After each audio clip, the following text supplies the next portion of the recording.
Gue mau cerita tentang sosok yang, jujur, baru gue pahami setelah gue makin dewasa, bapak gue sendiri. Bukan cerita tentang kemiskinan ekstrem, bukan tentang dagang mie ayam atau gerobak kebakar, tapi tentang perjalanan panjang seorang ayah yang terus gagal, namun tak pernah berhenti berjalan. Dari kecil, keluarga gue hidup di desa kecil yang dikelilingi bukit.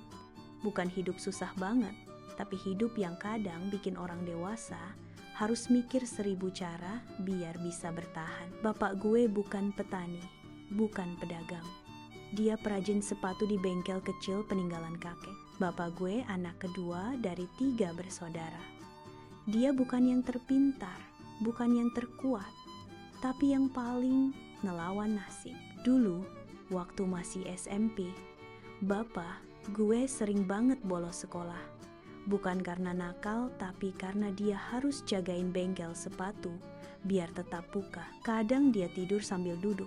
Tangan kirinya masih megang sepatu yang belum selesai dijahit. Dia bilang satu hal, orang miskin itu bukan yang gak punya uang, tapi yang berhenti cari jalan. Itu kalimat pertama yang gue inget dari bapak gue. Waktu gue umur 9 tahun, bengkel sepatu keluarga kami hampir bangkrut. Bukan karena pesaing, bukan karena sihir atau orang jahat, tapi karena pabrik sepatu besar masuk ke kota dan harga mereka jauh lebih murah. Setiap hari cuma ada 1-2 pelanggan. Kadang gak ada sama sekali. Bapak gue mulai ngerasa gagal sebagai ayah. Dia sering duduk lama di depan bengkel, cuma ngeliatin jalan sambil ngerokok pelan. Gue pernah denger dia ngomong ke emak, kayaknya aku harus nyerah, mak. Dan itu pertama kalinya gue lihat bapak gue kehilangan cahaya di matanya. Suatu malam, gue ngeliat bapak duduk di lantai, dikelilingi sepatu-sepatu rusak. Dia bilang, aku gak mau anakku lihat bapaknya menyerah. Dan dari situ, bapak mulai berubah. Dia belajar dari YouTube, iya. Bapak gue baru kenal internet waktu itu dan mulai bikin sepatu dengan desain unik dari kanvas bekas spanduk. Awalnya cuma eksperimen kecil, tapi hasilnya keren banget. Setelah beberapa bulan, sepatu-sepatu buatan bapak gue mulai viral di media sosial lokal. Tapi bukan karena tampilannya, melainkan karena salah satu pembeli ngira sepatu itu barang KW. Komentar jelek bermunculan. Akun bengkel dihujat. Orang bilang, masa sepatu dijahit tangan harganya segitu? Penipu. Bapak go down, banjet.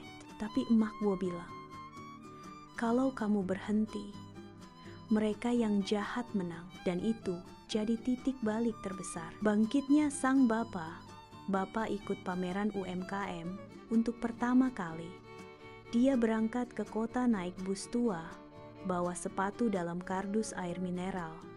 Orang-orang awalnya cuek, tapi ada satu pengunjung mahasiswa desain yang bilang, Pak, sepatu kayak gini harusnya masuk galeri, bukan pasar. Dia upload karya bapak ke internet.